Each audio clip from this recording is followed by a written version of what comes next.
All right, wonderful people, welcome back to this wonderful channel where we'll bring you back to back update and information as City Hot. In case you have not joined our social media handle, what are you waiting for? Kindly go ahead and subscribe, like, comment, share, and also remember to on your notification button so that whenever our news is dropping, you go be the first. We will collect them. Let's go down to the news proper. As City Hot, you don't share for the obodo. As the matter will be said, you drop for my table one by one. I go to bring them to you. I say salama to Umuchineke, salama to all of us of freedom all over the world. Everybody with the desire to see the liberation of Umuchineke. Of course, you and I know that it will surely come to pass. Yeah. As it be, the members of the indigenous people of Biafra, IPOB, don't drop update concerning the leader of the indigenous people of Biafra, Mazi Nnamdi Kanu Ohamadike, one of Ndibo. The lead counsel of the leader of the indigenous people of Biafra, IPOB, Aloy Ejimako, has accused the Department of the State Service, DSS, of denying Mazi Nnamdi Kanu's doctor access to him. Ejimako, who disclosed this on X platform, sadly said that Kanu was ill with shortness of breath, low BP, and general malaise. His words yesterday during our visitation with Mazi Nnamdi Kanu, we found him ill with shortness of breath, low BP, and general malaise. For these reasons, he requested to see his doctor and we submitted a letter in this regard. Today, the doctor arrived to the ESS but was denied access to MNK. As a background, the DSS is well aware that Mazi Nnamdi Kanu is susceptible to potassium deficiency, which affects the function of the heart.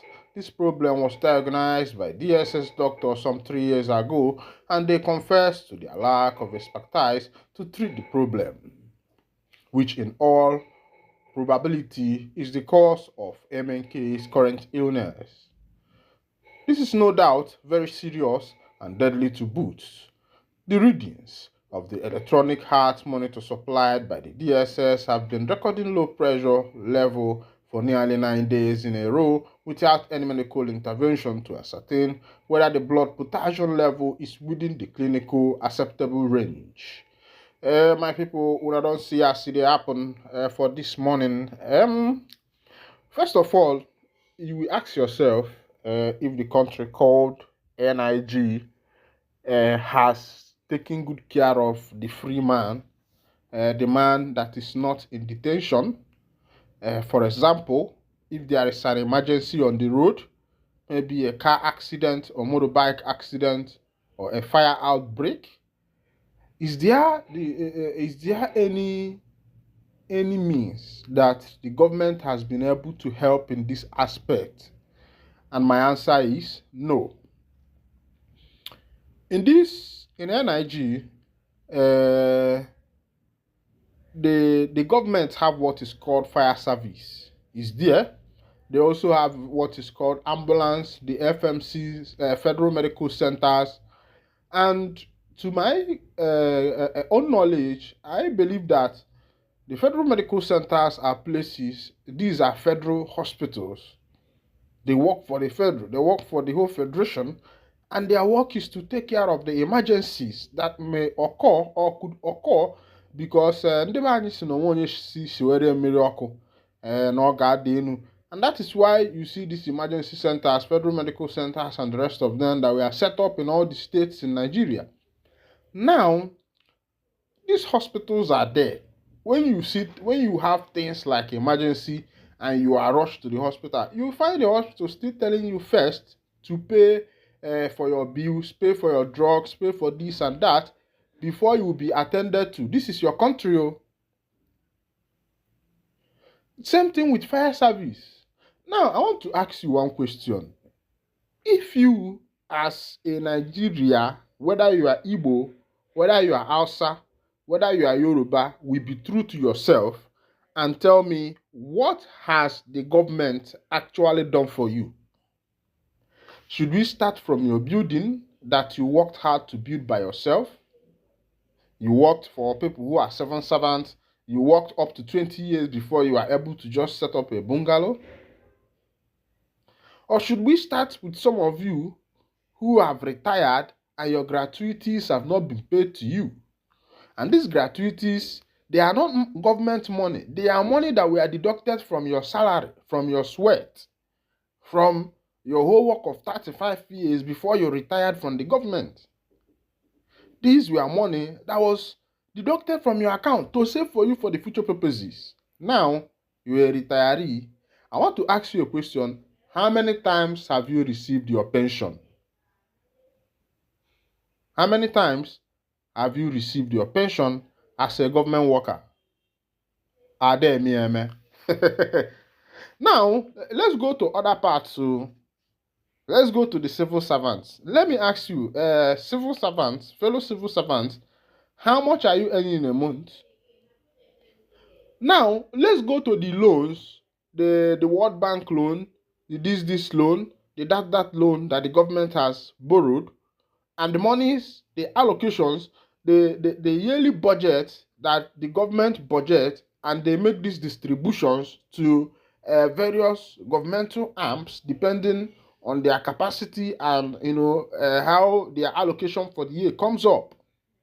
The question is, what has the government done with this money? I say, what? Foul. The citizens drill their borehole. The citizens build their house. The citizens pay their hospital bill. The citizens send their children to school with their own money. And in turn, you see these children coming back to work for the government. Is it not marginalizing your citizen and using the money of the government for the riches, for the rich ones, the elites? You see how the elites have covered and blindfolded the citizens that are in this nation. Even the citizens doesn't know their rights. Because if we want to start looking at what the government is doing for us, the government are the ones that are supposed to provide all the social amenities that their citizen needs. Things like house, things like hospitals, things like pipe-borne water, things like good road, and the rest of them. But in the country where you call your country, some of these things are not there. There is no pipe-borne water, there is no good road, there is no hospital, there is no a building that the government has built by themselves and say, okay, all our poor citizens, you can be paying social amount, you can be under mortgage. By the time you finish your mortgage, it could be 10 years, it could be 30 years. As long as your mortgage is done, this house belongs to you. There is no setting like that in this nation. But the nation we are talking about is an oil-producing nation, iron ore producing nation, limestone producing nation, gold producing nation. Name but a few. Just to name but a few. All the mineral resources that are being gotten in this nation. This is also a nation that is very fertile when it comes to agricultural proceeds. And you still see how the citizens are living. As it is with this current government, the prices of things have, if there is anything like seafood, prices of things are skyrocketed, and the citizens are not finding it funny. Pardon me. The citizens are not finding it funny. Now, meanwhile, let's go to another information as it be. The governor of Imo State, whether they call Hope Uzodinma, has said that nobody will protest from Southeast. Say that Southeast will fully support the government of Bola Ahmed Tinubu. Yeah, well, these are politicians. They are there to support their leaders. An APC person will not come out and tell you that the government is not doing well because the politicians are not feeling what the poor masses are feeling. They have food allocation, meat allocation, fuel allocation, hospital allocation, all kinds of different allocation, especially those ones that are covered by immunity. Now, the governor spoke in Abakaliki, capital of Ebonyi State, during the grand finale of All Progressive Congress APC campaign for local government elections. Governor Hope Uzodinma of Imo State has said people from the southeast will not join in the planned nationwide protest against President Bola Tinubu over the hardship and hunger in the country. Uzodinma claimed that the proponents of such protests are enemies of the country who wanted to destabilize the national government. The government spoke in Abakaliki, capital of Ebonyi State, during the grand finale of All Progressive Congress (APC) campaign for local government election. According to him, the people of the region have no reason to protest against the government of the day, stressing that the federal government and President Bola Tinubu are working hard to bring lasting solution to the economic challenges the people are facing. Uzodinma, who is the chairman of the Southeast Governors Forum, further appealed to the people to give the government more time to work and fix the challenges. He said to the youth of Southeast, because we are on the path of growth, our enemies are trying to disorganize national government. They will come to you, they want you to protest. Ask those who want you to protest, where are their children? Why must you be the one to protest and to protest against what? The government is our government. The government of President Bola Tinubu is our government, so nobody from Southeast will protest. We are not aggrieved, we have hope. Whatever they say, this government is barely 1 year in office. Yes, we are aware of the hardship. We are aware of things are hard, but I promise you that the president is working so hard to release money to the people, deliver infrastructure to the people, and to release and increase food security to the people. Follow your leaders, work with your leaders. Also speaking, the APC National Chairman Abdullahi Ganduje urged Nigerians to support the president in his bid to better the living standard of the people. I call on every Nigerian to support President Bola Ahmed Tinubu, the Vice President Kashim Shettima, and the federal government for their efforts, programs, and actions geared towards ensuring better standards of living for Nigerians. I believe and I am confident that very soon Nigerians will have reason to be smiling and acknowledging the prudence and effective result of their support for APC, Ganduje said. I hope you've had that whitewash from the governor of Imo State, Governor Hope Uzodinma. He has whitewashed everybody. Meanwhile, I'm not saying nobody should go for protest because the more you go for protest, the more these people becomes very hardened because that's the kind of government we are dealing with. They are hardened government that have decided not to care about the interest of the citizens. They don't want to know what becomes of the citizens, what the citizens are passing through, or what the citizens really want.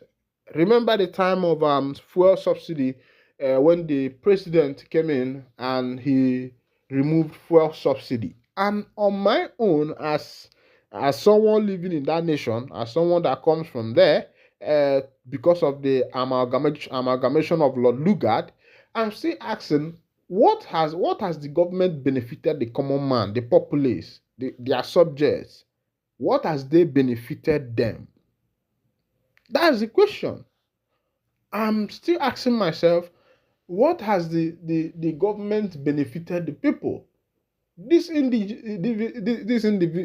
individuals who are government mercenaries have siphoned the nation's wealth. They have looted the nation.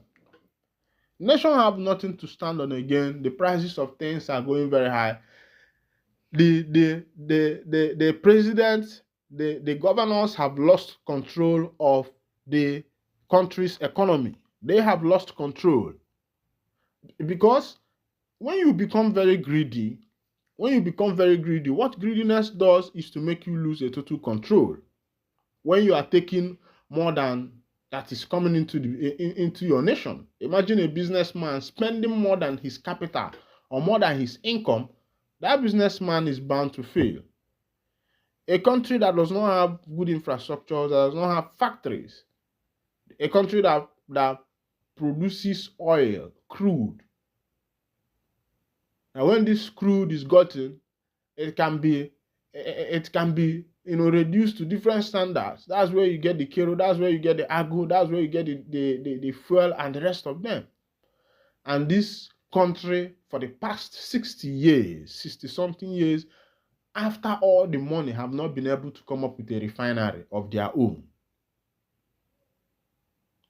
If Nigeria is a good country, things like fuel, gas, and kerosene are supposed to be sold for like, you should be getting it for like 50. It should be the easiest thing one can afford in this nation. That should be the cheapest, because this is your home. This is where this thing is coming from. So I think it should be the cheapest. But the government have not been able to be truthful with the people. Let them keep getting ready, because very soon other nations are developing. A time will come when things like crude oil will become useless, and this government will have nothing to lean on. And by that time, they will open their eyes and see how they have back forward their nation. If they do not suffer it, their own children might suffer it, because as the day go by, things are developing. People are becoming wise. Technology is coming. And I know that the era of technology is going to flush out all these fake politicians. Meanwhile, this is where I've been winding down the curtain this morning. And if this is your first time of joining us on this wonderful channel, kindly go ahead and subscribe, like, comment, share, and also remember to on your notification button so that whenever our news drop, you'll be the first who collect them. Thank you for listening. God bless you. They say the FG is intentionally provoking IPOB by refusing to release its leader even when the court have ordered his unconditional release. The statement reads, the global family of the IPOB once again calls for the unconditional release of their leader from the DSS solitary confinement over his deteriorating health condition.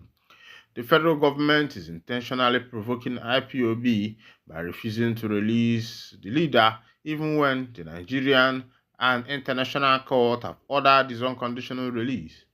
IPOB wishes to reiterate that the life of the leader Nnamdi Kanu is in danger in the solitary confinement of the DSS in Abuja. He said they have persistently called on the federal government to release the leader, as both international and local law institutions have ordered his release. Powerful said it is worrisome that even though prominent Nigerians, including religious and traditional rulers, as well as members of the National Assembly, have called for his release, and the federal government has refused to listen to the voice of reason by refusing to release Kanu, just like his notorious predecessor government of Buhari. Tinubu's government has discontinued similar cases of terrorism and treason charges against 2 Yoruba activists and a Fulani military leader. In the case of an Igbo man, unarmed freedom activist Mazi Nnamdi Kanu, this same government has vehemently refused to release him. Mazi Nnamdi Kanu has subsisting local government and international judgment that ordered for his release, unlike the other cases discontinued by the federal government without any court judgment. We are enumerating all these injustices to demonstrate that the federal government of Nigeria is intentionally provoking the anger of the IPOB and Igbo. IPOB has maintained a non-violent approach in the Biafra struggle, irrespective of the high-handedness of the Nigerian government against the Biafra activists. Kanu is seriously sick and must be released unconditionally from DSS solitary confinement for him to treat himself before something unpredictable and unimaginable happens to him. The statement reads, the group called on President Bola Tinubu to free Kanu so that he can go and treat himself before it's too late, adding that IPOB members have been persecuted for over a decade by Nigerians because of Biafra self-determination. Kanu has been in the custody of the Department of State Service since his extradition from Kenya to Nigeria in 2021. Kanu has been detained in solitary confinement for over 3 years. Although no court in Nigeria has found him guilty yet, he is being persecuted by the tribe-by-God government of Nigeria. President Bola Tinubu, please note that Mazi Nnamdi Kanu is sick and something terrible can happen to him if he is not released. Nothing must happen to him in the DSS solitary confinement in Abuja, as John F. Kennedy said. Those who make peaceful change impossible will make a violent change inevitable, the group added. My people now don't hear as that's one they happen. This one is coming from the IPOB, and the person who signed that letter. Now the man what they call him a powerful na in carry hand put for that letter. They sign him. As they sign him, him a powerful talk say say their leader Mazi Okechukwu Okuchukwu Kano Ohamadike, one of Ndibo, has been sick for so much a long time, and the government of the Biafrans the government of the NIG have refused to pay attention to what the plea of the people, the plea of the masses, and they touchlighted some cases, both two two Yorubas and one Fulani man. These people were people who also answered cases of terrorism, but government, through their own means, political ways, released these people. But now, it has become the turn of an Igbo man, and you see these people playing hanky-panky, because if I call it a tribalistic nation, or if I call it ethnicity, but meanwhile, as it be, something don't happen, as they said PDP governor state position on new minimum wage, and another thing will happen again be say 16 people don't buy as fire a golf shopping center. Make I tell you where that shopping center dey. As it be 16 people don't buy for China after a fire incident at a shopping center. Report had it Thursday morning that the incident occurred at the shopping mall on Wednesday in the southwestern China city of Zhejiang. Firefighters got to the fire shortly after 6 p.m. at the 14-story commercial building, pulling 17 people to safety, official news agency Rinjua reported. It has not been determined by press time what caused the fire or how many people were in the building when the fire broke out in the building, which houses a department store, offices, restaurants, and a movie theater. Videos have shown clouds of thick black smoke coming out of windows from lower level and engulfs the entire 14-story building as firefighters fought hard using water sprays and drones. China had, by May this year, reported 947 fire fatalities, up 19% from same period of the previous year, said Liao Feng, a spokesperson for the National Fire and Rescue Administration, who added that the fires in public places such as hotels and restaurants rose to 40%. Most of the incidents resulted from electrical faults, the official said. This one is happening in China direct, where fire engulfed a building, a 20-something story building. I say African man Ntoge. 14-story building. These are buildings that you hardly see in this empire. Even in the greatest Abuja of them, you hardly see this kind of skyscrapers there. Even though you see some, but it's just few steps away. Meanwhile, get a CB where it never be before. The PDP party have stated their stance on the new minimum wage. Remember that the FG, the NLC, Nigerian Labour Congress, have been calling for new minimum wage. Of course, you know that NLC is a kind of pressure group that all these labor forces are under their union, and they have demanded for their people that the minimum wage needs to be increased. Remember that the former minimum wage is 35,000 naira, and of course, if you're a hotel worker and all those people, some of them collect 25 and the rest of them, but Nigerian minimum wage is 35,000 naira, even both for civil servants, and the labor is calling for 400 and something. Meanwhile, the House of Senate said that the money they are calling for is too much. And all these things are happening because the economy has lost track.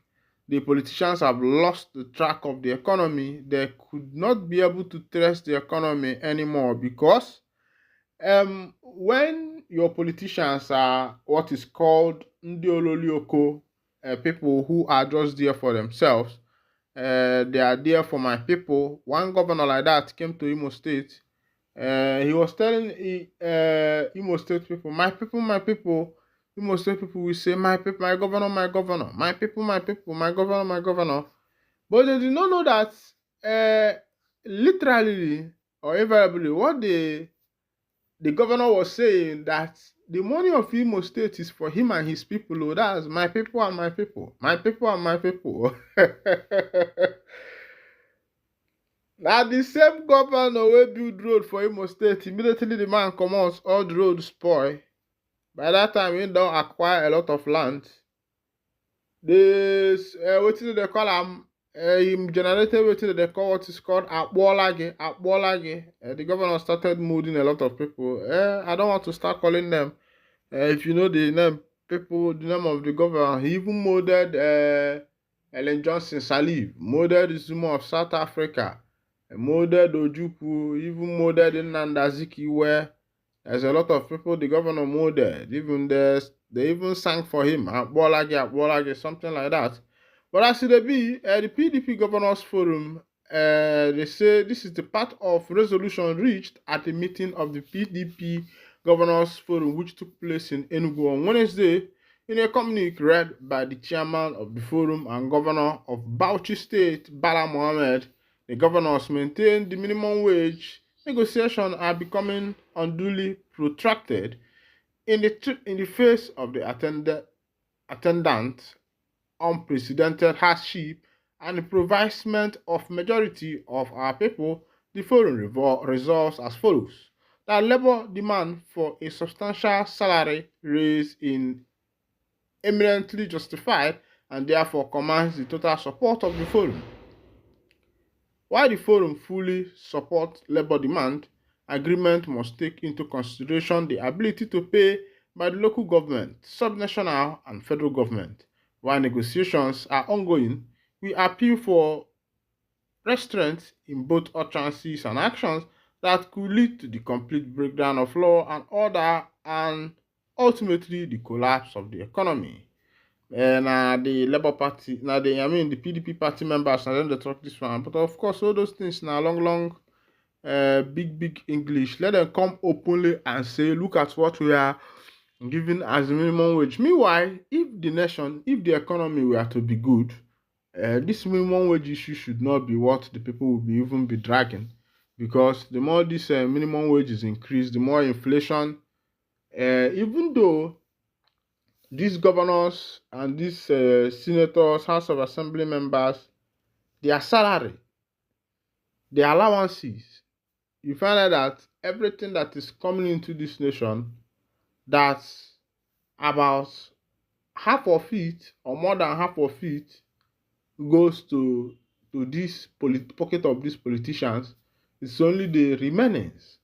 That's why you see NEPA breakdown. That's why you see school strike. That's why you see a lot of things, see economic breakdown and the rest of them, when the government have refused to invest, when the government have refused to be true to themselves, when the government have refused to use the resources that their nation is generating to build that same nation in order to be able to develop the nation. When the government, whatever they think of is how to squander the nation's money, the nation's revenue, any revenue that is coming in. You see some of these big head leaders squandering it, pocketing it for themselves, for their families. See them living extravagant life. Now they have called for local government autonomy, and of course, if allocations start going to the local government now, you see them again. Even before now, that local government has become do or die affair, because they know that there are a lot of revenues and monies there. Apart from allocations that are coming from the federal government, there are other businesses under the ground that have been done under there. A lot of things within the locality happens. Meanwhile, this is where I'll be winding down the curtain, and if this is your first time of joining us on this wonderful channel, kindly go ahead and subscribe, like, comment, share, and also remember to on your notification button so that whenever our news drop, you'll be the first to collect. And thank you for listening. God bless you.